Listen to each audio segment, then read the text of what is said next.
Alright, this is going to be a video. I talk about being positive all the time, and that's good, but there's also negative energy involved, and that would be anger, right? Which I am packed full of, to be honest, all the time. I have equal parts love and equal parts anger, or hatred, or whatever you want to call it, caused by many different issues, so I have to deal with it, and I have to let it out, because if I don't, it'll destroy me, and I don't want to be destroyed at this current moment, or anytime soon.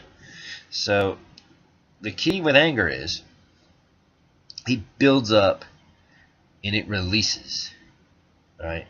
If you let it build up, you start shaking, like you start doing this, you start breathing heavy, and then you release and you swing. You got them people that swing in the air, but the key is to recognize it. Never let it build up because it'll hurt you. Recognize it. It's the way you let it out. Okay, there are people, I admire people like, let's say my uncle. I think my Uncle Eric, I'll name him in this video, he won't care. He goes and hits a tree. He'll take a bat and hit something. My dad will kick a tree, which is not a smart move because you break your foot. I once took my bokin and just slammed it on the driveway till it broke. Because I deal with sword techniques and stuff, given my past martial arts history. So I always, there are other ways to let anger out. Like if you're good at music, you can let it out through passion, but don't go beating your drums. Okay, don't go beating them. So, but you have to let it out. Don't let it out on people. Scream at a wall. Go into a room and scream. Like my grandfather used to do.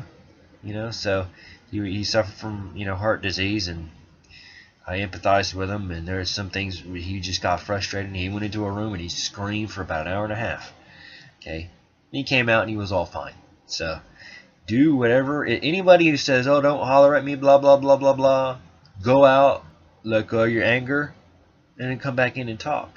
If you get in a fight, go out, let go of your anger, and then come back in and talk. So like I say, if you get into a verbal argument and you say, "Hey, I need to go walk," let him go walk, and then come back in, and you guys can talk calmly.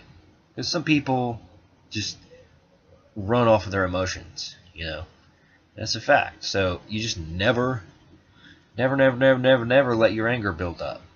And for some of those that have challenges, let's say physical challenges, it's just going to be a well where it's just going to be replaced again. So you have to let it out and then replace it with positive energy. Okay, especially with those physical challenges, because this is never going to be fixed right at this current time. So you have to constantly be vigilant about it.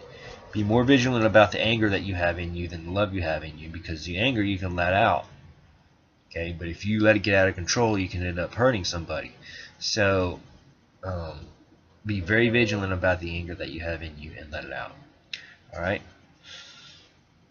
Love you guys very much, and I will talk to you later. Alright, bye-bye.